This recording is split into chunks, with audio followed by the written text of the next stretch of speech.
Welcome back into 53 and 15 podcast featuring myself, Damien, D-Trey, as people call me. We got Isaiah here, man, and obviously LeBron James, Allen Iverson graphic as his background today. We'll get into that just a tad bit. And lastly, Yo, what it do? What it do, baby? Let's do it. man, we got Caden, man, our guy. How are you doing today, guys? I'm doing good. How about you? Hey, man, I can't complain, bro. It's a good, prosperous Sunday, bro. Good, prosperous Sunday. Sensational. Shout out Future.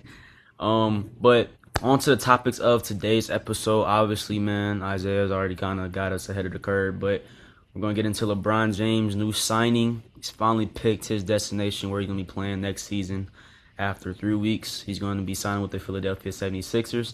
So we're going to get into that. We're also going to get into college football, with college football being a couple weeks away, less than a month around the corner. With SEC Media Days just finishing up this past week, we're going to get into that.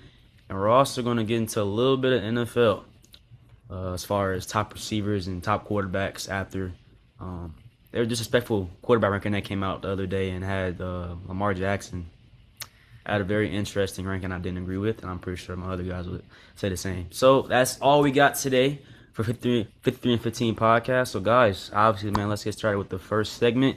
LeBron James is signing a veterans minimum deal, actually, with the Philadelphia 76ers to add another star power player along with Tyrese Maxey, VJ Edgecombe, Jaylen Brown, and Joel Embiid. So my question to you guys is, man, how did y'all feel about that signing for LeBron and the Philadelphia 76ers and just the entire NBA league overall? I'm gonna let Zay take this one. Hey, man, I just got a question, bro. So, is LeBron washed or not? No. No. Okay, because there's been a lot of talk that, Braun joined another super team. Braun's still trying to play competitive basketball, but are we going to hate on Braun for playing the brand of basketball that everybody was supposed to play? Don't get me wrong. It's cool. Curry and Kobe had all those championships with the same team. But, I mean, this is like Love Island, bro. You got to explore your connections, man. Like, you gotta explore the best option for you. Minnesota wasn't there. I tried to tell y'all, bro. We talked on the phone before the meeting the other day. We low-key talked on the phone a little bit right now. He just wanted me to let y'all know he's not washed, bro. He's gonna average a double-double this year. I think the second unit is tough. Phylon is gonna learn a lot from him. Simons, KCP is back on the squad. They got Diabate from Charlotte. That's a deep team. They I got a think God squad. they're easily going to be top two, top three team in the East. But I think when things get bad, it's going to look a little ugly over there. You know what I'm saying? Maybe Embiid not playing, Brown not shooting efficiently, maybe Jaylen Brown not stepping up like how he's supposed to. It's definitely going to be some role confusion, I feel like, for the first couple weeks. But until they get that chemistry established, because that's dang near like an all-star team right there. To be completely honest with you, that is like an all-star starting five. Possibly all five of those dudes could have made the starting all-star game last year. And they're all on one team.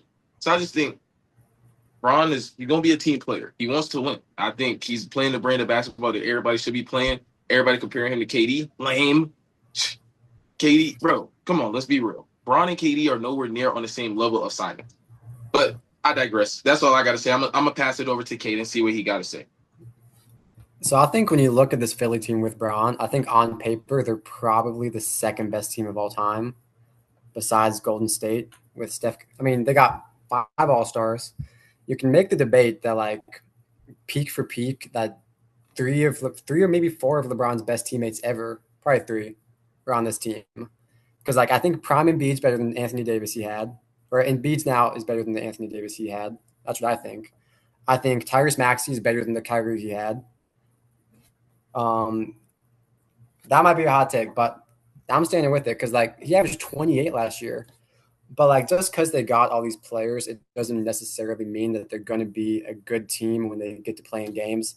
Because I was looking at the stats and they have like I think 3 of the top 15 players in offensive usage rates last year. So how are they going to gel together?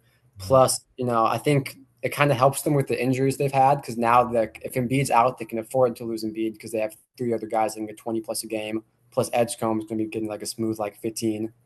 So it's definitely going to be interesting how they play.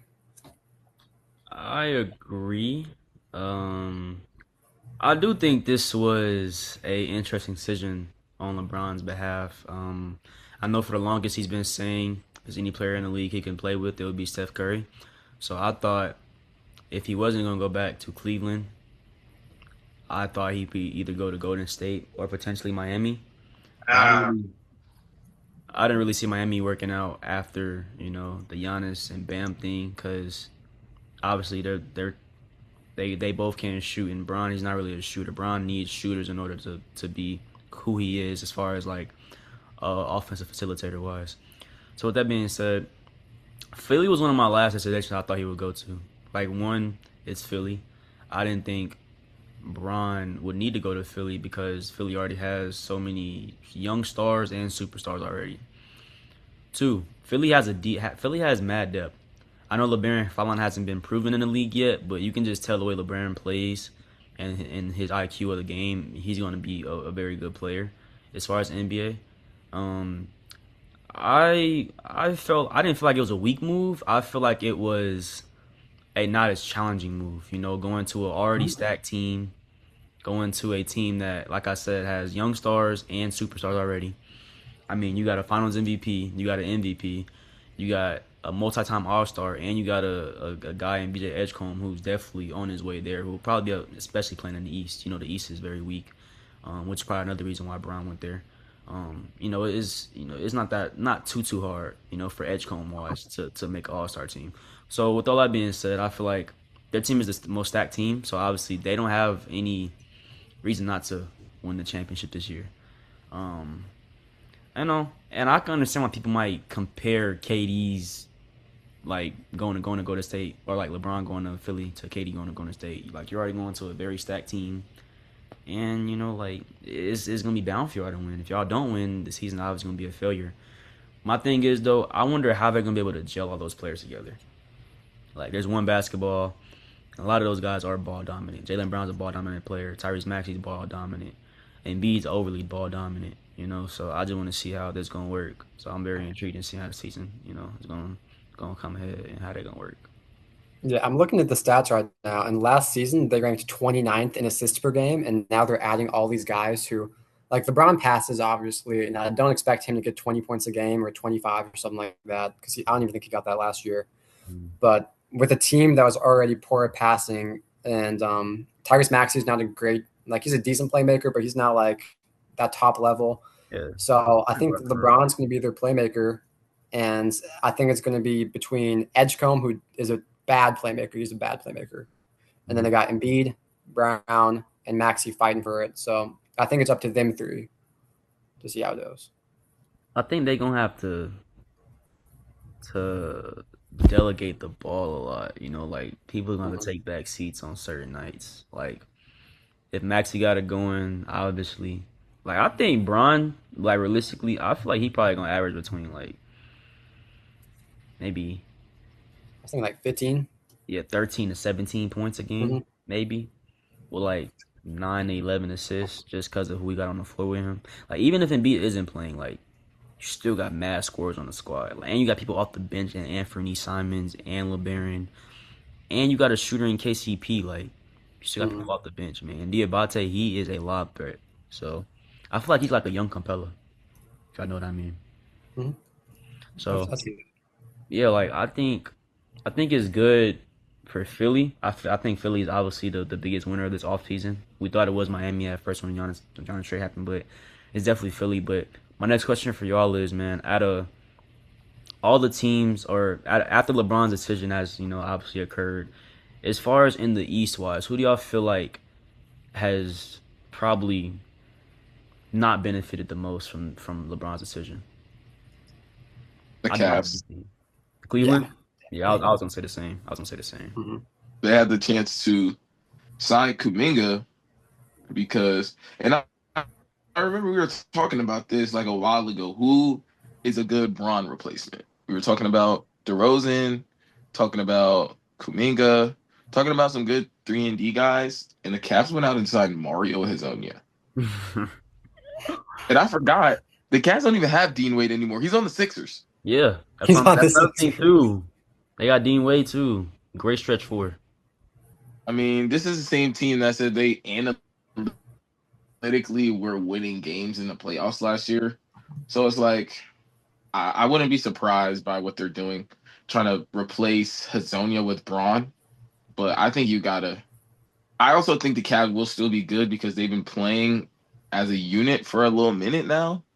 Mm. But in terms of getting better and being the best team in the East, I don't think they got there. Especially the Pistons too. I don't think they got there either after being the number one team in the East. They could have made some moves to make themselves a superstar. I think, to be honest, when Cade was at his best is when Jaden Ivey was there. So I feel like with another number two that you can kind of like go off of, and then you have the lob threat and Jalen Duren. Then you got Tobias Harris on any given night. It's kind of like um it's good. You know what I'm saying? Like Well, Duran, he's still actually a free agent right now. So him and Detroit having And contract. Tobias went to San Antonio, didn't he? yeah. Tobias So went to- they're gone. So it's like they haven't upgraded as the best team in the East. I still think you need to get another go-to guy. I always thought Devin Booker should be playing next to Cade. I like that would be team. great. That would be great. I think Booker score first. I think Cade could either be pass first or score first. I think they got John Collins though, right? Yeah. So it's kind of like they still got that lob threat there, but it's not Duren. You want Duren back. I know they were also looking at Sabonis too.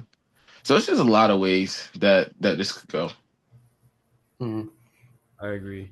I feel like the Cavs definitely did not benefit the most out of any team in the East because obviously, man, you obviously want LeBron back, especially with the system they got right now.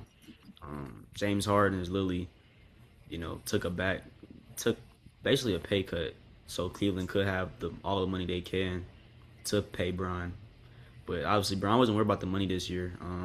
This free agency go around, he signed a vet minimum to play in Philly. So I think obviously, man, I feel bad for Donovan Mitchell because you could use a Bron, like Bron being able to facilitate, Mobley, Allen as lob threats.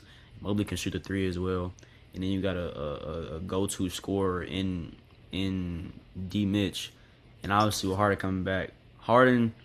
He's not an off-ball player, but he's played with players who are also ball dominant, in a Chris Paul and a Joel Embiid, and a Kawhi Leonard as well. So he can be able to play off-ball as well. So I feel like Bron would have been able to work in Cleveland as well. But obviously Philly is just a way better destination for him as far as fit. And then also I want to ask you guys, who you guys feel like in the West, LeBron's decision kind of did not benefit in the most. I got a team as well for that. I got two actually. I got two teams. My team, I feel like, would be the San Antonio Spurs. Mm-hmm. I think even though they didn't want Braun, I know they were like one of the first teams to say that they didn't want Braun. Mm-hmm. I think Braun only makes them better. I think Braun also makes every team better. But in terms of Cleveland, they've yet and time again, year after year, have made Braun the scapegoat.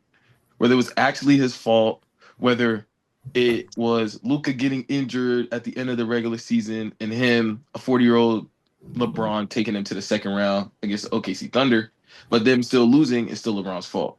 He's been the scapegoat in plenty of other years for the Lakers because they couldn't win. When really they just couldn't surround the right talent around him. So I think San Antonio would have been a great spot to go to. He could have had the lob threat with Wemby, could have had to mentor Castle, Fox, Vassell, and then have them possibly even have a better second unit than Philadelphia if Braun is on that team. Yeah, because a Braun, Luke Cornett pick and roll would be nasty. Magic City pick and roll.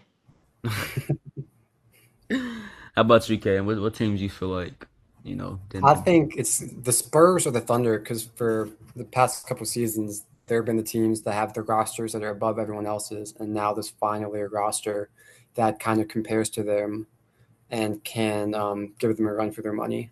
Mm-hmm. I agree as far as that. I think Golden State. I think Golden State obviously because I feel like Brown would have been a good fit there, having him been able to facilitate the offense.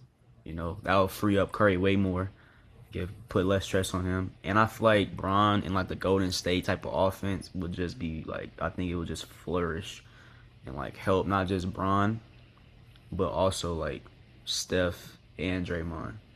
So I feel like that's one team. And then the second team I was kind of thinking about, like now that I'm thinking about it, I was gonna say Minnesota. Like Ant and LaMelo. Like LaMelo's obviously a ball dominant guard, but like LaMelo can also play a little bit off ball. He had to do it this year with Comp Knipple, being on ball a lot this year too. And LaMelo did pretty like he did. LaMelo actually had his best season this past year. I genuinely do not know why Charlotte traded him off of his best season, but it is what it is. But I feel like Ant-Man also didn't benefit the most either. Because obviously I feel like Brian would have been able to give them experience and help them facilitate and be able to score easier. Because Ant-Man he be getting double teamed a lot, sometimes triple teamed. Like I feel like LaMelo helps him in that instance, but like if you get Bron too, it would have been nasty. I'm not gonna lie. It definitely would have been nasty. I didn't like the fit in Golden State. I think that would have been a nasty starting five with Curry, Jimmy Butler, Braun, Draymond Green, and Porzingis. I don't like it. I think. It would have been a good lineup. Huh? Porzingis could shoot. The only person that couldn't shoot is Draymond, but Draymond could usually run do like back screen, flare screen, go do like set picks for people. And Jimmy Butler, he can play off ball too. Like he's But well when Butler gets back in January because he's still coming off that torn ACL, but I still feel like he would have been a good fit in Golden State, especially in Steve Kerr's offense that they run, bro. All it is pass and cut. Jimmy and Kristaps gonna be playing. Well, Kristaps, the plus with him is that he can shoot. He's a stretch big, so he's not just gonna be crowded up in the paint, just calling for the ball. He's gonna be able to move around too and shoot the ball. He has a great 3-point shot. I mean, but they've been consistently in. Kristaps has been injured since they played Dallas in the finals. Consistent. Jimmy Butler has had an injury year after year. He just had a torn ACL. That's really pretty much that, to be honest. So it's not like anything major like he had with the torn ACL. But Golden State also has other players. They got Podziemski who can shoot. You got a great player coming in the Axel Lindenborg. Like he's like a stretch 3-4 who goes small ball. So I mean, I feel like that's great for them too. Like I feel like Golden State would definitely make LeBron work in their system. I think it was wise for Golden State to not chase after LeBron because I think they knew that if you just add LeBron, they're still not a championship caliber team. And then if they do want to add players around them to make them that championship level team, then you can't put all your eggs in one basket for one season when you got your best players of 40 and 42 or whatever they are. And then Jimmy's like 35. Kristaps will be their best player once they all retire. He's already 30 and he doesn't play as it is. So I think it's smart of them to not go for LeBron. Yeah, I definitely don't think it makes him better. I think with Philly was plus like 8,000, 9,000 to win the finals. They signed Braun, they're plus 1,000. Like I don't think that's what Braun does to the Warriors, especially within the West that we know is stacked and just got even better. Yeah, I mean, I can understand y'all point of views on that. I just feel like it's just the system that Golden State runs. Though I feel like you can plug and play anybody in that type of system that Steve Kerr has Golden State running. That's why Draymond's been able to have such a great career. Because obviously, if Draymond goes anywhere else, I don't think his career goes longer than 10 years. But just me being realistic. But with him being in Golden State in that system, I feel like it just works. That's all I'm saying. Not ridiculous at all because with with most of Draymond's assists that you see, they won't put it in the book, but it's a dribble handoff. Dribble handoff, Curry shoots. Assist, I mean, I've always said this like for forever. Assists aren't dominant on the playmaker sometimes. It just depends on how ass your teammates is. Truthfully. Truthfully. Because you've seen players have assist chances and their team just couldn't get it to go. So I think on a nasty night, Bron will have at least 25 assisted chances and he'll end with like 4 with the 76ers. With Draymond, he always has 10 to 15 assist chances because his passes are going to Curry. So I also just think that fit is going to be a little weird. But I got another question to ask y'all. So with Brown going to the 76ers, that leaves a question open for me. Where is Zay Bronny going to go? How's Bronny going to fit in LA? Because genuinely, I don't think they played Bronny this year. Oh I no, think he's they'll out trade here. He about to be out the league for sure. Wait, out the league? Yeah, Well, they can't. They just paid him. I know that, but they ain't gonna play him. He might as well be out the league. I mean, yeah.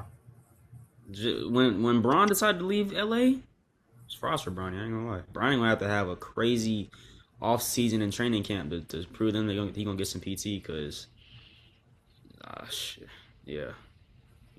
Do you think he gets sent to Philadelphia? No. Nah. I don't think Philly wants him. Rich Paul already said Bronny's not going to Philly. They said it wasn't a package deal.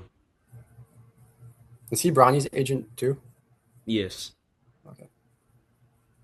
Shoot, Braun also got the same agent as who? What's Maxey? Tyrese, yep. Exactly. So like that's what I'm saying, man. With all that being said, that's why I feel like the decision for Braun to go to Philly just wasn't like it just looks easy. Like you going to the East, knowing that the East isn't as strong as the West. You leaving the West, going to the East. You're leaving a strong powerhouse West to go to the weak East. All right, cool. That's one. Two, you already playing with a bunch of great guys, bro. Like you're playing with MVP Embiid, Finals MVP Jaylen Brown, rising All-Star in Edgecombe, and a bona fide one of the best guards in the East, really in the league in general, and Tyrese Maxey. That's two. Three, y'all got a great coach, a championship winning coach, bro, like in Nick Nurse, who won a championship with Toronto with way less. And I feel like the pressure is really gonna be on Nick Nurse for real too as a coach, because you got all these guys. You gotta learn. You gotta be able to put these guys in the right positions to win this year. Like if you don't, bro, like he don't gotta get fired because it's the first year. But if you don't win by at least the next season or the season after that potentially, he got to be gone. Because Brown don't got too many years left on them legs. He signed a 2-year deal, but I don't think Brown gonna be in the league longer than the next two and a half, 3 years. And he signed a minimum, so hey man, I just think that Yo, it's good.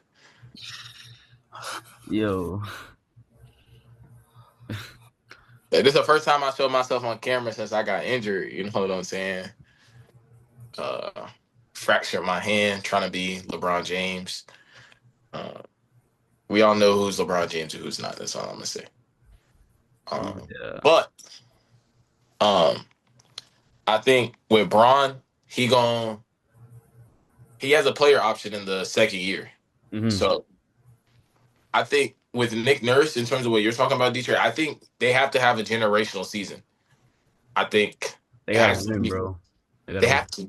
You have to make at least the conference finals. No, they gotta make the final. I'm telling you, bro. Like if they don't make the finals, bro, it's gonna be all hell's gonna break loose out there. And you know how Philly fans are too, bro. It gets bad. It gets bad. Like, but yeah, man, that's pretty much that on the LeBron James side. LeBron, hopefully you have a great luxurious career in your 4th chapter in Philly. Chapter 4, baby, let's do it. Yeah, man. Like he out there ring chasing at this point, man. But it is what it is. On to the next segment though. SEC. SEC Media Days just wrapped up this past week, man. A lot of great insight, a lot of great coaches, a lot of great players were there. But I'm looking at the SEC preseason rankings right now in 2026, man. According to the rankings, they got Georgia finishing first, Texas finishing second, Ole Miss finishing third, and around out that top five, you got Texas A&M and LSU. My question to you guys is, man, obviously, who do y'all feel like will win the entire SEC? And my second question to y'all is, who do y'all feel like are the sleepers in the SEC? Oh, I'll go first. I think it's tough to bet against Georgia and Kirby Smart just because he always finds a way to win. Yeah. But honestly, I think the best team, like roster-wise, in the SEC is Texas. I think Texas is going to go out there. I think they're going to beat Ohio State week 1. And then, they're going to lose some game around like midseason to the end of the season just because they play so many tough teams. I believe they're number 1 in strength of schedule. But I think Arch Manning's going to win the Heisman. I think I really liked what I saw from him at the end of last season and in the bowl game. They got Cam Coleman to help him. Wingo came back. They've got 2 transfer running backs who are going to be good. Smothers going to be nice.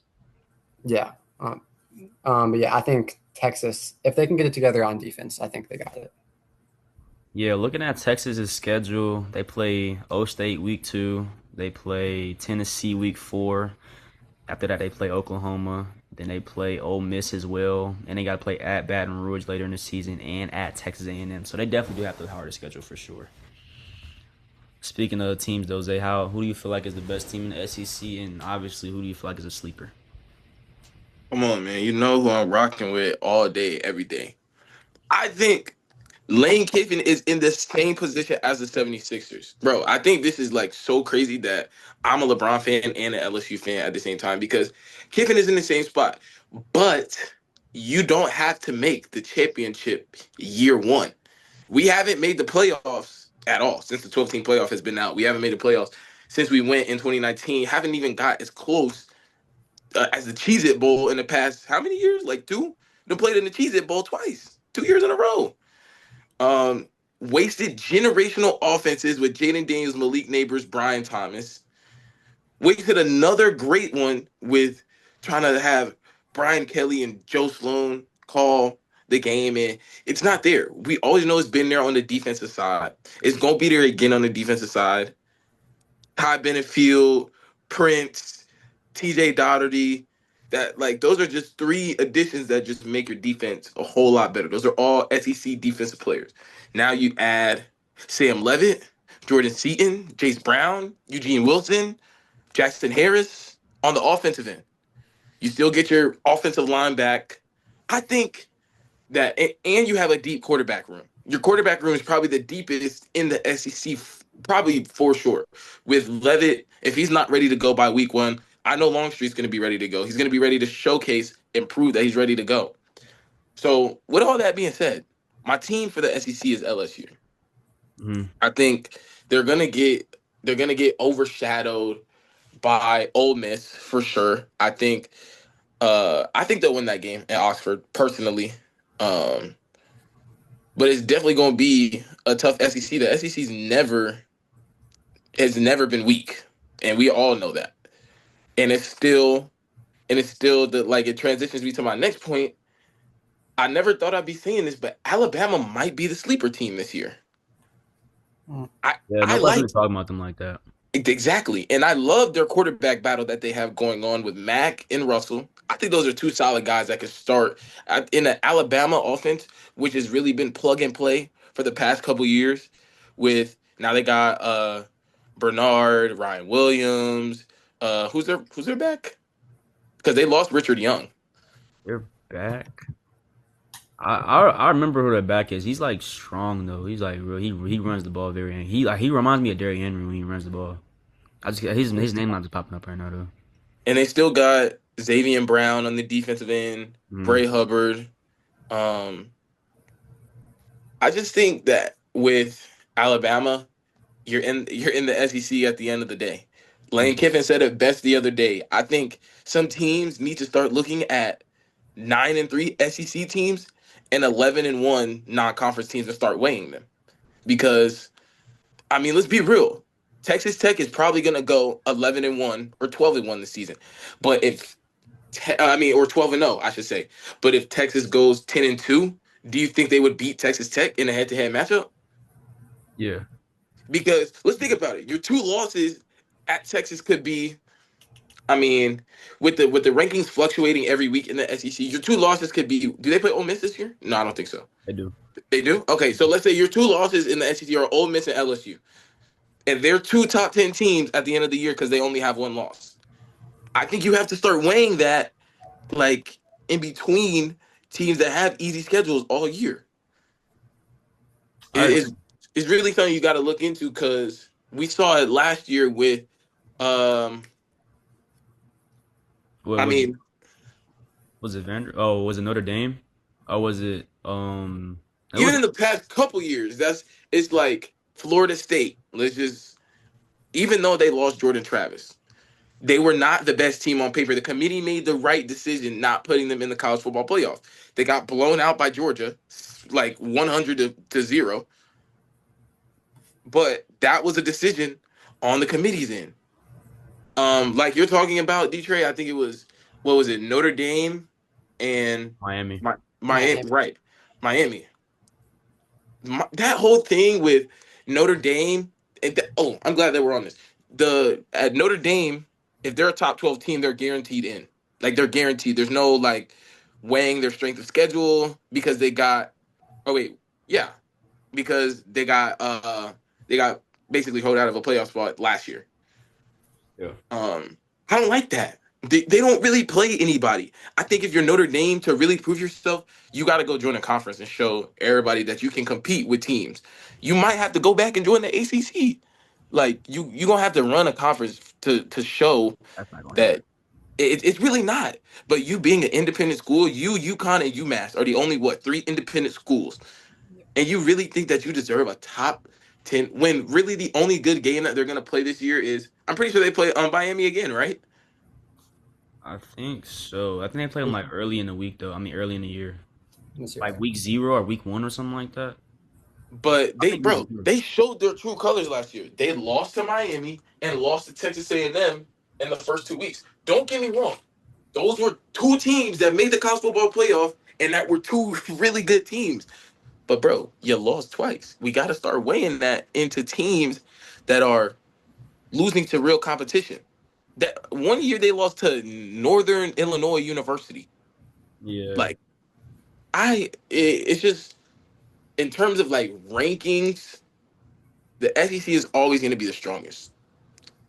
But in terms of like other conferences and other schools, you gotta put up something to play for. Like the playoff format might have to change again. I'm not gonna lie, too. That's just my opinion. I agree with you for sure. I think the best team in the SEC right now. Like I know we always talk about Georgia. Um but I'm gonna have to say Ole Miss, honestly. As far as bringing back Trinidad Chambliss, bringing back Keion Lacey, still got a pretty good defense, and I believe in Pete Golding. I believe in his coaching. It's gonna be a prove it year for him for sure.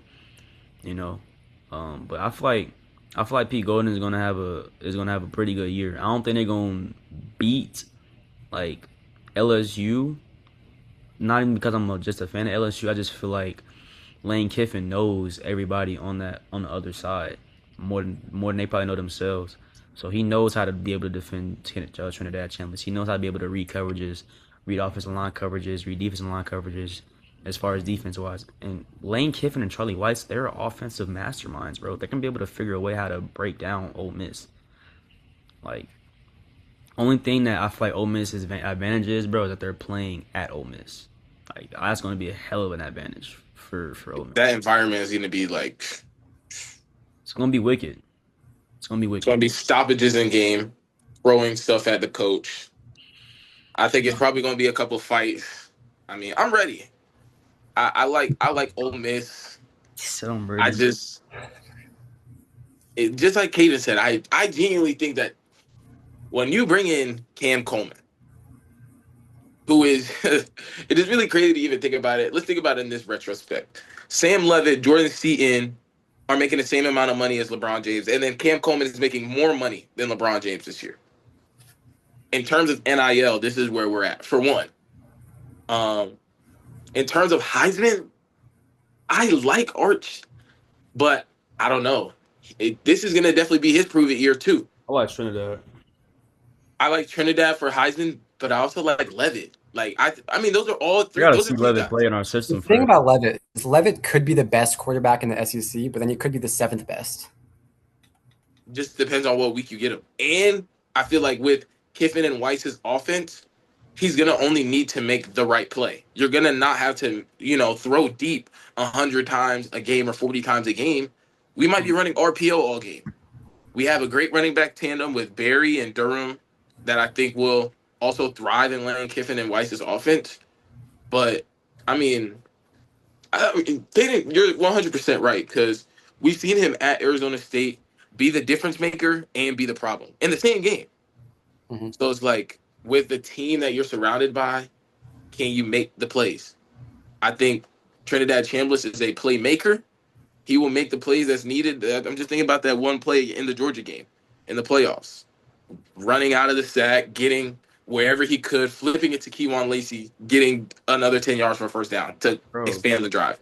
he damn near beat Miami by himself though. That's what I'm saying. Like I feel like Trinidad, and I feel like Trinidad, he's been like overshadowed this year. I don't know why though. Like, yeah, you got Marcel Reed, yeah, you got Arch Manning, yeah, you got Gunnar Stockman, yeah, you got all these other quarterbacks, John Mateer. I'm gonna get to that in a minute too, but like I feel like Trinidad Chambliss is the best quarterback, not just in the SEC but in the country. I feel like he's better than Dante Moore. Like Dante Moore in those big games last year, man, he struggled. He choked up.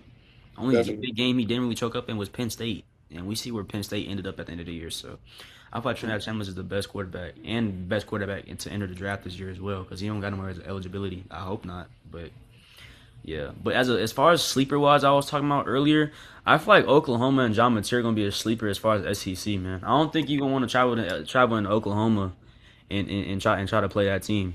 Like John Mateer back healthy this year. When he was healthy last year, John Mateer was a Heisman candidate. Easy, easy.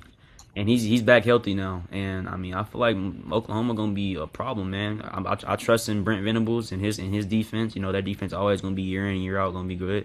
But I think John Mateer on the offensive end with his peoples though, they definitely gonna make some noise this year. For sure. I think also with like other teams, I think we got to talk about like the Auburns and the South Carolinas, who are literally a couple possessions away from being a top 10 ranked team in the country. Auburn last year, I don't think anybody realizes how close Auburn was to being a playoff team. They lost that Georgia game, which I believe they got hold out of that Georgia game. Mm-hmm. They definitely got hold out of that Georgia game. Alabama, that's a game that you have to win. They choked a couple other games too, but it's like in the SEC, bro, like it shows you got to be ready to play. Yeah. Because even like Arkansas, like you're scoring like almost 50 points a game, but you're giving up 60. Like there's literally like some minor changes that some of these teams could make to put themselves in the contention. I mean, we haven't seen Kentucky ever contend, even though they'll beat a team. That's also the thing about the SEC. That the South Carolinas and the Arkansas and the Auburn, they'll beat one of your good teams. They'll beat your best team. They might catch Texas on an off week and take them down. They could catch LSU when they're on the road and take them down. I think that's also the problem with the SEC. You can lose to a bad team. But these teams they're really, really close to being good. No team in the SEC is bad. It's just the SEC is so stacked from top to bottom that obviously with also the SEC integrating now 9 SEC games you got to play in the regular season, it's gonna be it's bound for you to have a slip up game here and there.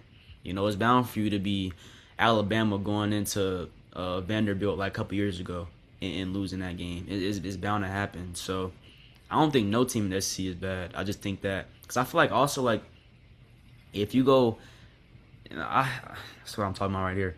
I feel like the reason that the Big Ten, like these other conferences, feel like they can compete with the SEC is because the Big Ten, they're a top heavy conference. You got Oregon, you got O State, you got Indiana now. But the SEC, you got Bama, you got LSU, you got Ole Miss, you got Oklahoma, you got Georgia, you got Tennessee, you got all these different teams, but like they're beating up on each other throughout the season. While teams like O State could take a week off playing against a Rutgers or something like that. When Bama or like a Georgia got to go on the road to Gainesville to play Florida, and Florida they're not a bad team either. So like I just feel like the SEC is the hardest conference as far as that. Like by the time people get to the playoffs, bro, like these teams are SEC teams are already beat up already, while O State and these Big Ten teams and these other conference teams are kind of coming in fresh, like a Texas Tech, you know. So that's my part about that. You know, I was reading up on it the other day, and they were saying like they feel like they compete, and I thought that's crazy, saying that you can compete with the SEC. And I think Texas was the perfect team to bring. I think Texas and Oklahoma were two great teams to bring to the SEC because they're ready to compete. They'll always compete. And I think that makes Texas look like an even stronger team because even this past year, Texas almost made the college football playoff, just let alone off their win against Texas A&M that last week. I'm pretty sure A&M had what, one loss or they were undefeated? Yeah, I ain't And even they say A&M. A&M had a great season last year before they lost to Miami. right. And the crazy thing is, didn't Texas go into Texas A&M and win? They won in Texas A&M at. So yeah, man, I think it's definitely gonna be um it's gonna be tough for these SEC teams to, kind of be prepared at the end of the season because I feel like a team that nobody's really talking about that could do something or might not do anything at all is Tennessee. They got that quarterback battle going on with Faison, and they got another guy out there too. I forget his name. Then they got Tristan Keys, who's ready. I mean, they might not be the team this year, but then they're getting what's his face, David Georges, or yeah, the running back.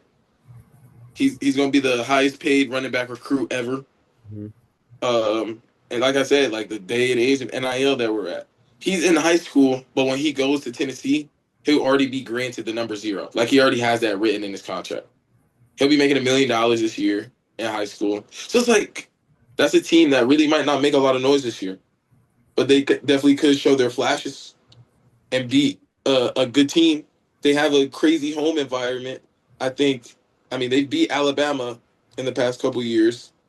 It could be another day and age where, they're knocking off another team in Knoxville again. So I also just want to ask y'all, like, which team do you think is going to be like a disappointment, maybe, especially like within the SEC?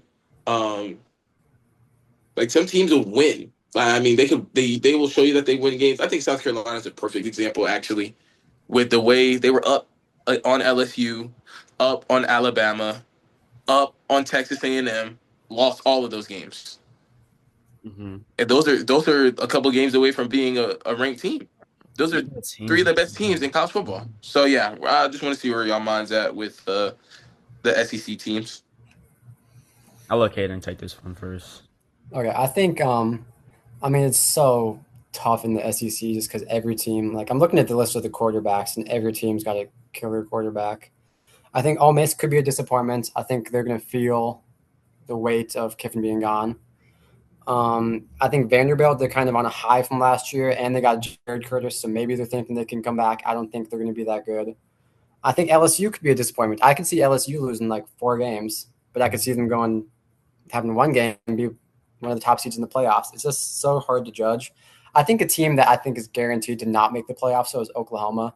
I think Mateer, obviously last year I think he rushed back from an injury, and that's Yeah, why he definitely we did. never saw him be as good as he was in the Michigan game.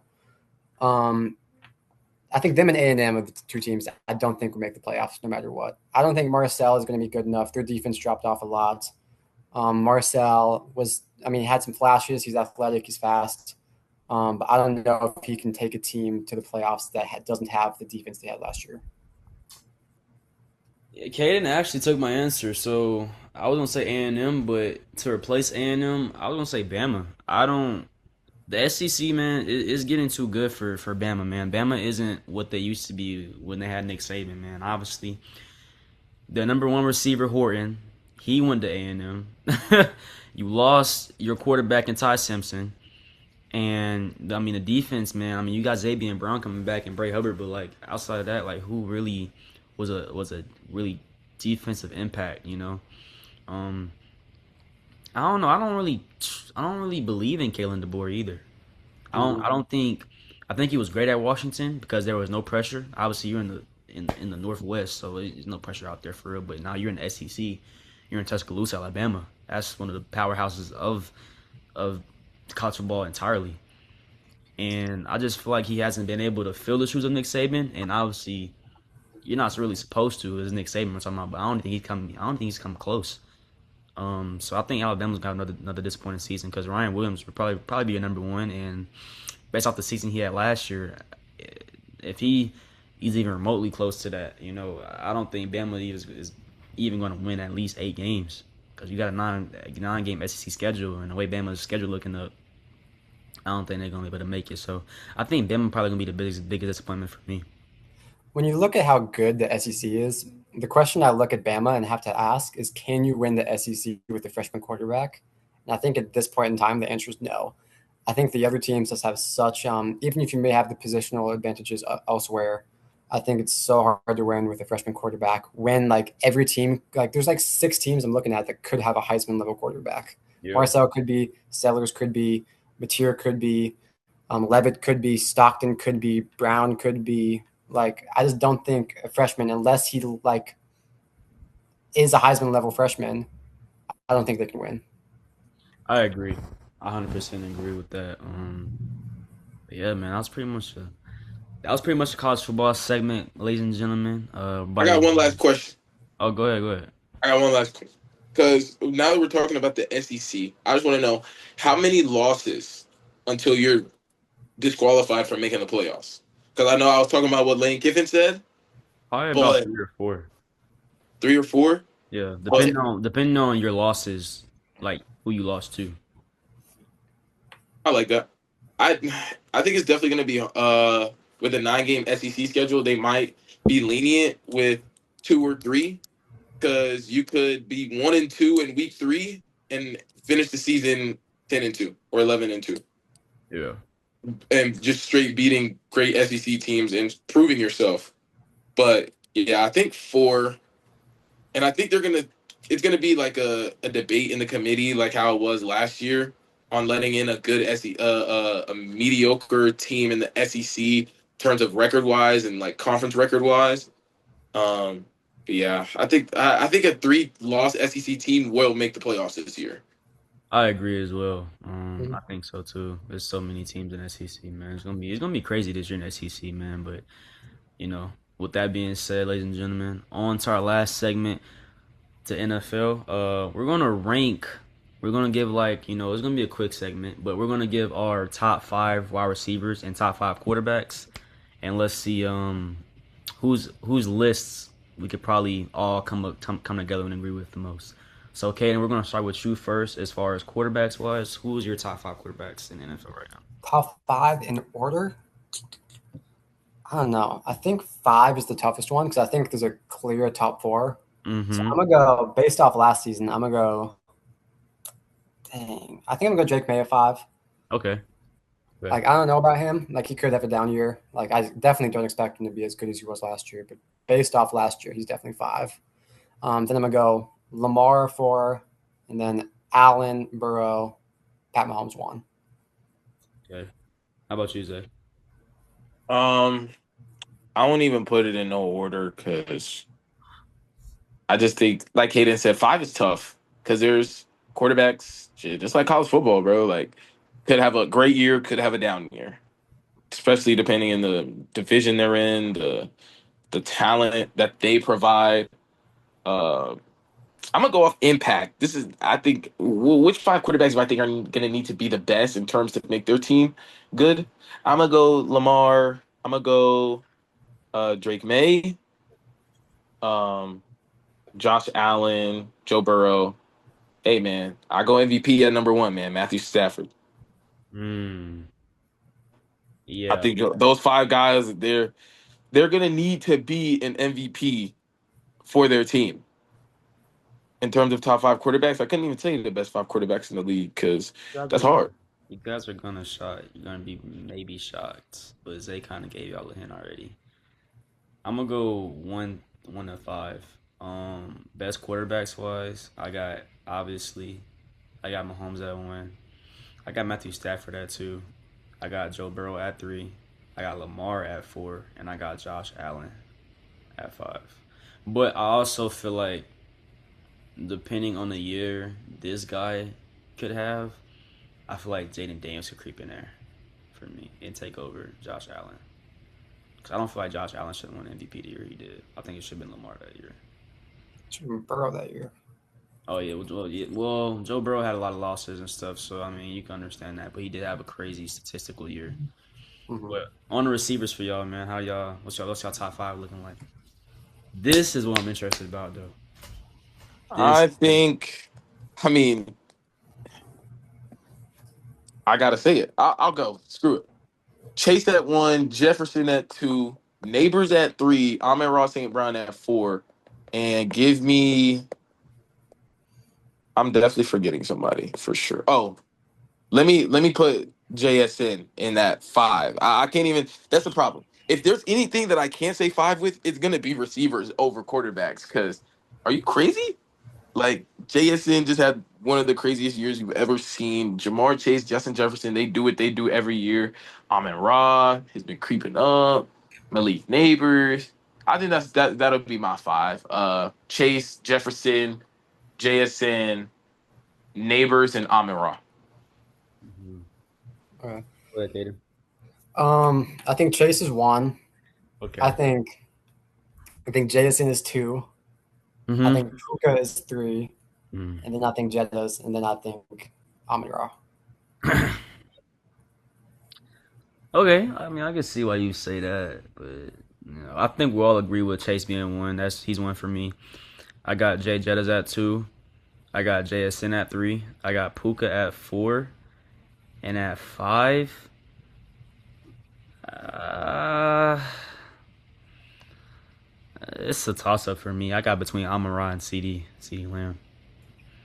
I think CD Lamb is a very underrated receiver over the past season too. But I'm gonna say that's my five as far as that. Now, Caden JSN before Jettas is crazy, but I mean I can understand why you say that though. I just feel like JSN needs to Do it prove, again. the That's a good consistency. point because he's only done it for one season, Yeah. and I was looking at it. Jason had like what 1,800 last year before playoffs, Mm-hmm. and Jettas is averaging 1,500 for his whole career, which I think would be number one all time for average yards per season. And he's missing Um, games. he is, but I think the thing about Jason that stands out was that he had that season in a decent receiver room. Like he's not the only good receiver on that team. Like I know Cup's old, but they have great tight ends. Torrey Horton was good at times. They got Jake Bobo out there, who I think was bad, but still. Um, and he also did it in the team that ran the ball the most. The Seahawks ran the ball more than any other team, I think. I think they're 30th in rush rate, and they're like close to the bottom in pass rate, and he still did that. And the thing about him is he was doing like it was so simple. He was just getting behind the receiver somehow. I don't know, the DB somehow. I don't know how he was doing it. Yo, did he raise his hand? Raising his hands is crazy. Yo, I just think that Drake London is going to be top five this year. I'm Thanks. for it, depending on the quarterback. I honestly feel like that's not going to be the case, but I think overall that I understand where you're coming from with the JSN thing, like I said, but I feel like Justin Jefferson should be two. At one really, but Chase is all world, so I put Jay Jettas at two. Really one A one B, but Justin Jefferson's literally been dealing with quarterbacks who can't throw the ball and still somehow operating over 1,000 yards. Like that's absolutely astonishing to me. Like I don't know how that happens. Like he dead serious got me, you, and Zay throwing him the football, and he's still getting 1,000 yards. So I think it'll definitely be better with Kyler Murray this year too. Mhm. But we still don't know who the starting quarterback is between him and McCarthy. I mean, It's got to be Kyler. There's no way JJ starting. Hey man, they said the battle's still going on right now, so I mean, hey, we never know. Nah, but Ryan Day says that every season. Like he said it when Bill Howard was battling with Devin Brown. He said it when Sayan was battling with Lincoln Keenholz last year. Like we know the starter. It's not JJ McCarthy. it sounds cute for the media though. Yeah, that's what it is. Because maybe it's maybe I can get something out of this quarterback who sucks. That's what he's doing. Yeah. Maybe he'll show something to prove because he knows that his spot is about to get took. Yeah, McCarthy was exactly. dog awful last year. Jesus Christ. He might be the worst NFL quarterback I've ever seen. No, that was what's his name, man? Josh Rosen. That was him. Oh, you know who was bad? Deshaun Kaiser. Oh, Deshaun That Kaiser dude was awful. he was horrible. That was that he was probably the that worst. was bad. That was bad. But hey man, that's the end of the episode, man. Oh, hold on, I got one more for today. Oh wait. And you too. Do you for running backs, Bijan or Gibbs? B. Oh, that's a hard one. I just think because Bijan is the better receiving back, I think that Gibbs, crazy to say, he might be better in open space than Bijan. Because he's so fast. I mean, he's definitely faster than Bijan. But I know, I mean, we could look over the Madden ratings right quick if y'all want to. Because I've been seeing some crazy things about the Madden ratings. Isn't are they both 99s or is one of them a 99? Gibbs is a 98. Bijan's a 95. 95? Oh yeah, they had JT above him. Yeah, they did. JT to 96. Oh Yeah. man. I was gonna say Gibbs. I think Gibbs is better too. Yeah, Well, I think I'd rather have Gibbs. But like if I'm drafting fantasy football, I'd probably take Bijan first pick. isn't I ain't gonna lie, I still might take Gibbs. In fantasy? Yeah. I didn't have Gibbs in fantasy, so I know how that works. Yeah, I'm taking Gibbs all I day. had Bijan last year. I'm taking I Gibbs. think with Bijan, like, it's some days where the offense is not working in his favor. They might be passing, they might not be looking his way. With Gibbs, like, he's a focal point in that offense now, and Montgomery's gone, right? Yeah, but they got Pacheco, I think, to I kind of. think Gibbs gonna be able to flourish now that Montgomery he don't got another back he got to worry about. Could say the same thing for Bijan. Because I think Bijan could have had a lot more touchdowns if Tyler Algier didn't come in at the 1 yard line and take him. Well, you guys got Brian Robinson back there, who I think is better than Algier. No, I do think Brian Robinson is better than Algier too. Hopefully he can make more of a difference. He'll definitely be the third down back. But I mean, you have to put the ball in Bijan's hand 20 times a game. Like, you just got to let him do what he does.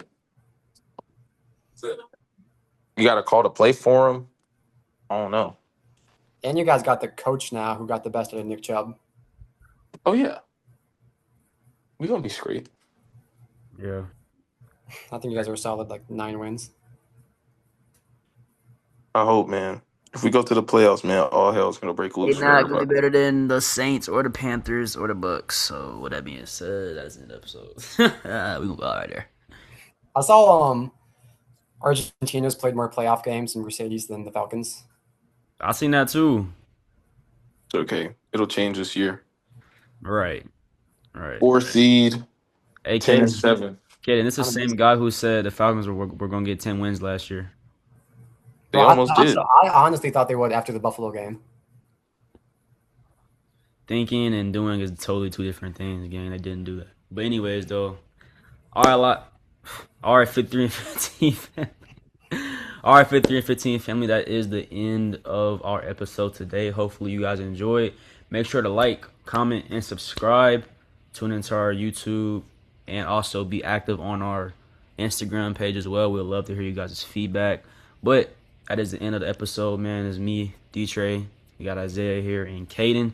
All signing out from 53 and 15.